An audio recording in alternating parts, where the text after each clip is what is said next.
So, my dear students, I welcome you on Samatavasum classes. This is class second for Indian Polity and Constitution. Previous lecture में हमने देखा features of Indian Constitution, उनको हमने पढ़ा, कुछ features को हमने पढ़ा, कुछ हम आज पढ़ेंगे और इस topic को आज हम complete करेंगे. और हमने previous lecture में पढ़ा कि हमारा जो constitution है वो written है, वो lengthiest constitution है, उसमें कुछ features, कुछ areas flexible है, कुछ rigid है. It's a unique blend of rigidity and flexibility. उसमें fundamental rights हमारे constitution में है, direct to principles of state policy है, उसमें फंडामेंटल ड्यूटीज है, लोगों के पास अल्टीमेट पावर जो है वो लोग है, ये हमने उसमें देखा. और आज हम देखेंगे एक और feature that is single citizenship. जितने भी हमारे स्टेट्स है, जितने भी हमारे इंडिया में सिटीजन्स हैं, उनमें सिंगल सिटीजनशिप है कि हम सब इंडिया के सिटीजन्स हैं. हम जो जम्मू एंड कश्मीर था, आर्टिकल 370 एब्रोगेट होने से पहले हमारे अलग कॉन्स्टिट्यूशन था, ठीक है, तो हम citizens of Jammu and Kashmir भी थे और इंडिया के भी थे. लेकिन अब हमारी पूरी कंट्री में सिंगल सिटीजनशिप है और सिंगल सिटीजनशिप जो है ये ब्रिटेन से लिया गया है. जो हमारे इंडिया में, अगर हम इंडिया की पॉलिटी की बात करेंगे, हमारे सेंटर और स्टेट्स में पावर्स डिवाइड करके हैं, लेकिन पूरे होल इंडिया के लिए single citizenship for whole India. अगर हम अमेरिका की बात करेंगे, यूएसए की अगर हम आप बात करोगे, यूनाइटेड स्टेट्स ऑफ अमेरिका की बात करेंगे, वहाँ पे डबल सिटीजनशिप है. वहाँ पे जो यूएस सिटीजन्स होते हैं ना, वो अपनी स्टेट के भी सिटीजन होते हैं और यूएसए के भी सिटीजन होते हैं, लेकिन इंडिया में सिंगल सिटीजनशिप है, ठीक है. इसीलिए हमारी कंट्री में ज़्यादा फोकस किया जाता है इंटीग्रिटी पे, यूनिटी पे, इक्वलिटी पे. हमारी कंट्री को हमें बचाना है, ऑनर करना है. हमारी कंट्री सबके लिए महत्वपूर्ण है, सेम है, इम्पॉर्टेंट है, क्योंकि हम सारे सिटीजन्स हैं इंडिया के, हम इंडियन सिटीजन्स हैं, ठीक है. इसके बाद अगर हम बात करेंगे एक और फीचर, वो है पार्लियामेंट्री फॉर्म ऑफ गवर्नमेंट. दो तरह की गवर्नमेंट्स होती है डेमोक्रेसी में. एक होती है प्रेसिडेंशियल फॉर्म ऑफ गवर्नमेंट, ठीक है, दूसरा होता है parliamentary form of government. Presidential form of government USA में मिलती है, लेकिन parliamentary form of government Britain से हमने लिया है feature. Parliamentary form of government जो है ये हमारी जो है कोर प्रिंसिपल है. अभी हमारे इसमें core principle of parliamentary form of government जो है, इसमें क्या होता है, पार्लियामेंट के जो मेंबर्स होते हैं ना, वो मिनिस्टर्स भी होते हैं, वो लेजिस्लेचर के मेंबर भी होते हैं और एग्जीक्यूटिव्स भी होते हैं. आपने देखा होगा कि जो पार्लियामेंट मेंबर्स होते हैं वही कैबिनेट बनाते हैं, वही गवर्नमेंट जो बनती है वही के उन्हीं के मिनिस्टर्स होते हैं. आर्टिकल 75 डील करता है पार्लियामेंट्री फॉर्म ऑफ गवर्नमेंट के साथ. और जो एग्जीक्यूटिव्स होते हैं, मिनिस्टर्स होते हैं, वो रेस्पॉन्सिबल होते हैं टू द लेजिस्लेचर. उनको जवाब देना पड़ता है, पार्लियामेंट में जवाब देना पड़ता है मिनिस्टर्स को, हमने पैसे कहाँ खर्च किए हैं, हमने किस चीज़ पे पैसे खर्च किए, कहीं कोई स्कैंडल तो नहीं हुआ, ऑडिट होता है उनका, ठीक है. अच्छा, तो इस पे जो लेजिस्लेचर है ना, वो एग्जीक्यूटिव को कंट्रोल करता है. पार्लियामेंट को हम लेजिस्लेचर बोलते हैं, law making body. Parliament executive को कंट्रोल करता है. तो हमारी पार्लियामेंट्री फॉर्म ऑफ गवर्नमेंट है, सेंटर्स पे ही नहीं, स्टेट्स में भी पार्लियामेंट्री फॉर्म ऑफ गवर्नमेंट है, ठीक है, शाबाश.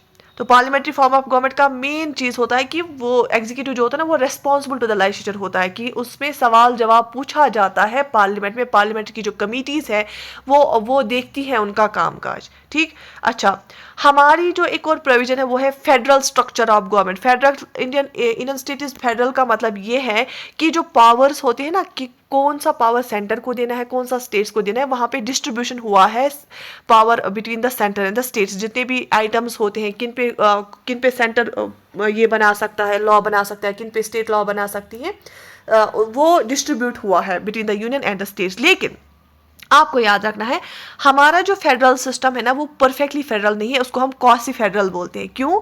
क्योंकि जितने भी आइटम्स है ना, 3 लिस्ट है, union list, state list, concurrent list. जो सबसे ज़्यादा इंपॉर्टेंट आइटम्स है ना, उनको स्टेट लिस्ट में, यूनियन लिस्ट में, सॉरी, जो सबसे ज़्यादा इंपॉर्टेंट आइटम्स है उनको यूनियन लिस्ट में डाला गया है.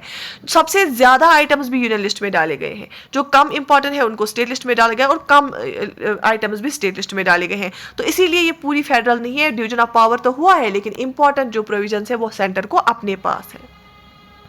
अच्छा, फेडरल कॉन्स्टिट्यूशन जो होता है ना, कुछ हमारे कॉन्स्टिट्यूशन के फीचर्स होते हैं फेडरल का मतलब जो भी फेडरल होगा ना, जिसमें डिस्ट्रीब्यूशन ऑफ पावर होता है, जैसे यूएसए अमेरिका फेडरल है, वहाँ पे रिटन कॉन्स्टिट्यूशन होना चाहिए. जब लिखा होता है सारा कुछ, तभी तो लड़ाई नहीं होगी ना.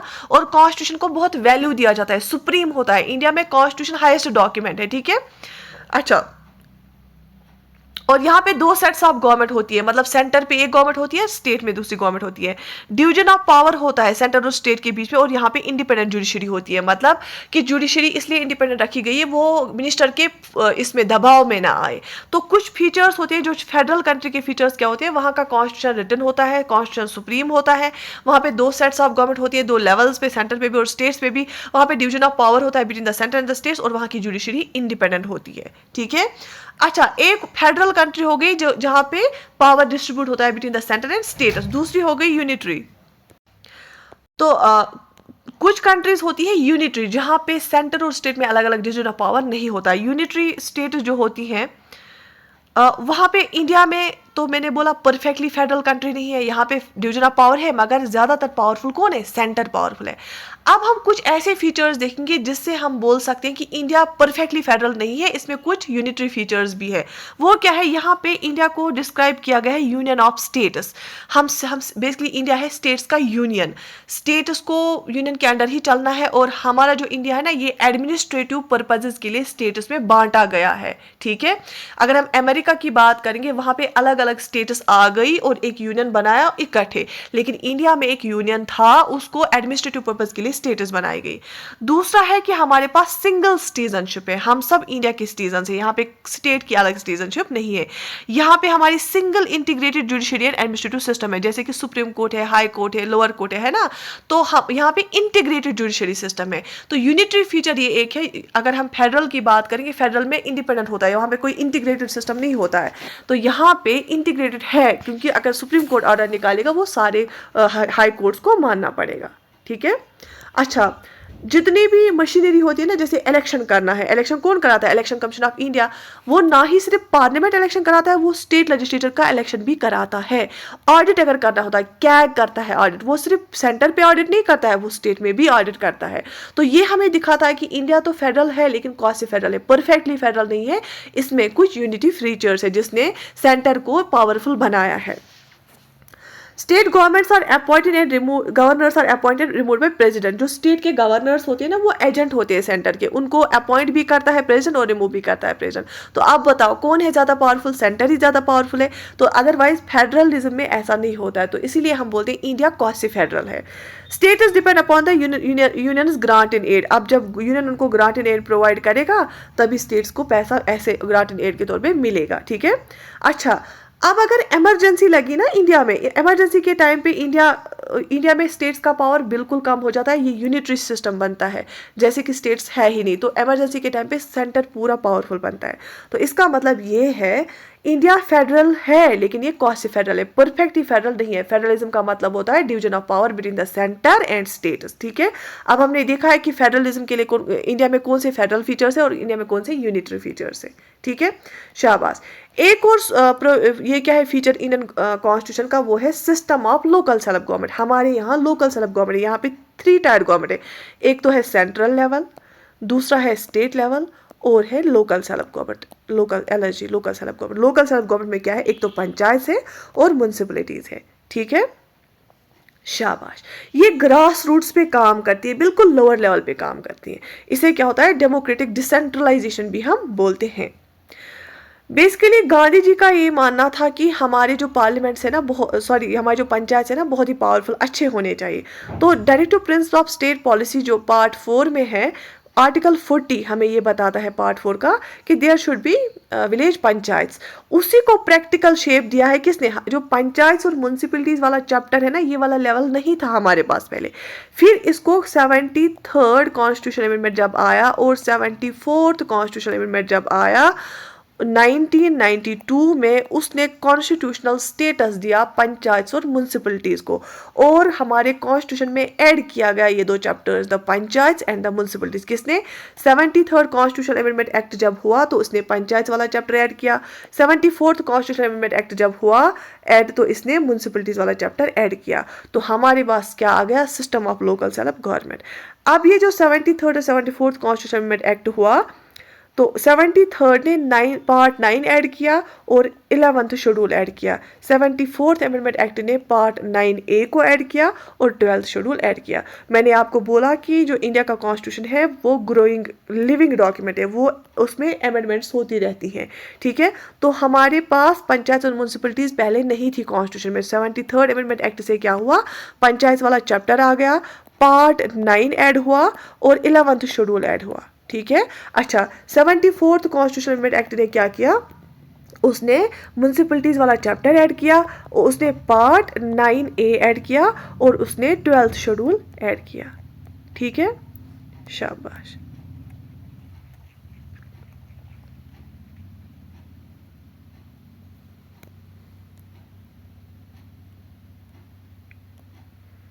गॉट इट, यहाँ तक समझ आया। हमने आज कौन कौन से फीचर्स पढ़े। हमने देखा कि हमारे कॉन्स्टिट्यूशन में सिंगल सिटीजनशिप होती है, हमारे कॉन्स्टिट्यूशन में पार्लियामेंट्री फॉर्म ऑफ गवर्नमेंट है, पार्लियामेंट्री फॉर्म ऑफ गवर्नमेंट में जहाँ पे एग्जीक्यूटिव जो मिनिस्टर्स होते हैं वो रेस्पॉन्सिबल होते हैं टू द लेजिस्लेचर, उनको लेजिस्लेचर में जवाबदेही होती है।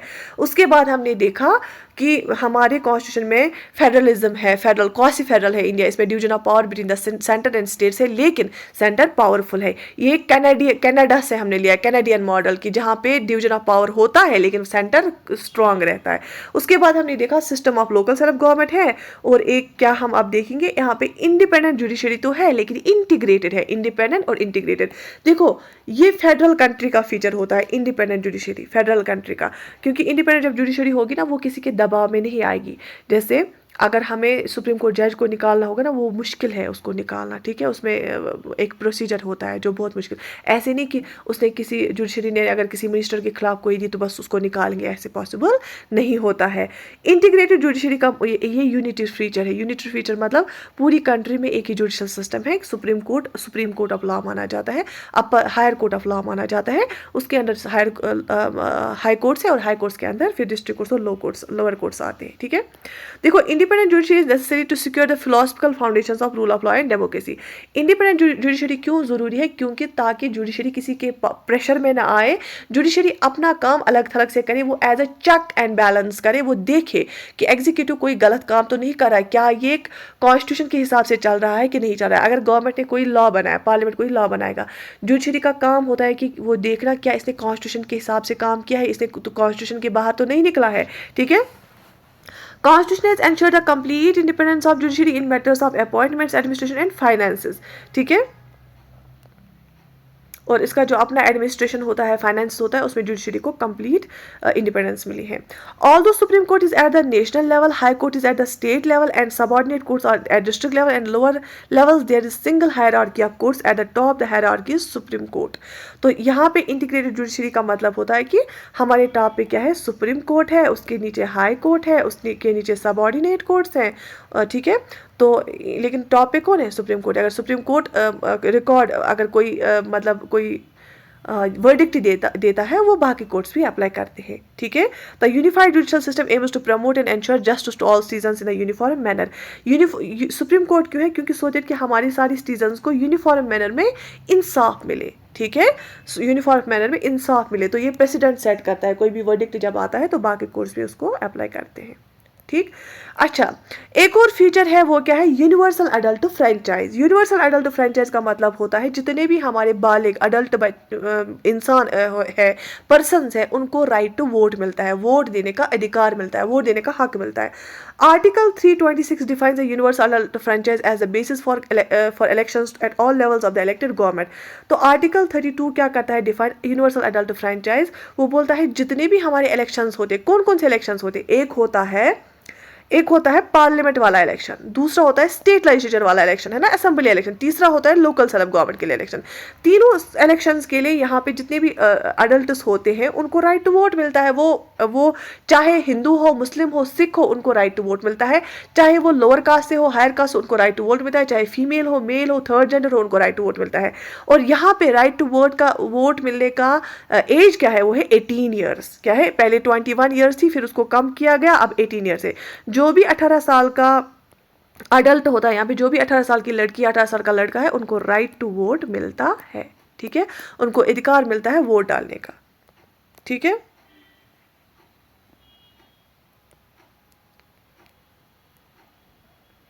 तो उनको कोई डिस्क्रिमिनेट नहीं करेगा कि वो किसी पर्टिकुलर रिलीजन से, रेस से, कास्ट से, सेक्स से, डिसिडेंट से, या प्लेस ऑफ बर्थ या रेजिडेंट अलोन, तो ये कोई इनको डिस्क्रिमिनेट नहीं कर सकता है। जितने भी अडल्ट हैं उनको राइट टू वोट मिलता है यहाँ पे, ठीक है।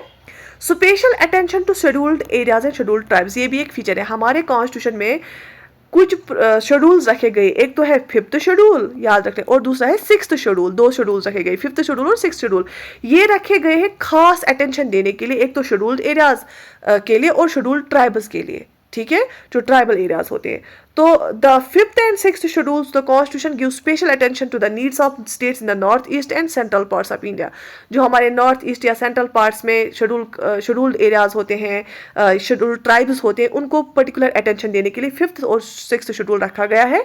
People residing in these areas have a distinct culture that needs to be protected and promoted, क्योंकि आपको पता है ट्राइबल्स अभी पूरी तरह नहीं मिले हैं बाकी जनरल पॉपुलेशन के साथ। उनके एक अलग कल्चर है, उनके फेस्टिवल्स अलग है, उनका ड्रेस कोड अलग है, उनका रहन सहन अलग है। तो उनको प्रिजर्व करने के लिए, प्रमोट करने के लिए उनको हक है पूरा अपने कल्चर को प्रोटेक्ट करना, तो इसलिए इनके लिए अलग से जो है स्पेशल प्रोविजंस रखे गए हैं, ठीक है। तो इनको अलाउ किया जाता है वो अपने लोकल रीजन्स को मैनेज करें, उनको लोअर लेवल पे ज़्यादा पावर दिए जाते हैं, ठीक है, शाबाश। तो ये आगे हम और पढ़ेंगे इन डिटेल।